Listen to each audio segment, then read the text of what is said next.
আপনি কি সবকিছুর কন্ট্রোল নিজের হাতে রাখতে চান? তাহলে হয়তো আপনি ছোটই থেকে যাচ্ছেন। একটা সত্য কথা বলি, বড় ব্যবসা তৈরি হয় সবকিছু আঁকড়ে ধরে নয়, বরং ছেড়ে দিতে শেখার মাধ্যমে। একটু ভাবুন, চিন্তা করুন। এলন মাস্ক আজ টেসলার মালিক মাত্র 13%, মানে মাত্র 13% মালিক। জেফ বেজোস এর হাতে অ্যামাজনের আছে মাত্র 9%। বিল গেটসের কাছে আছে মাইক্রোসফটের মাত্র 1%।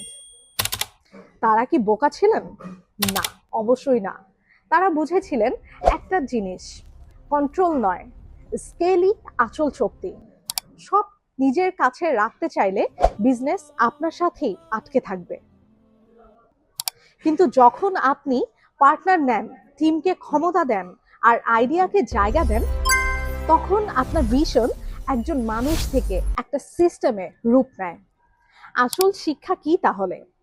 কিছু এক্সট্রা অর্ডিনারি একটা ছোট্ট অংশ থাকা সব অর্ডিনারির পুরো মালিক হওয়ার চেয়ে অনেক বেশি মূল্যবান।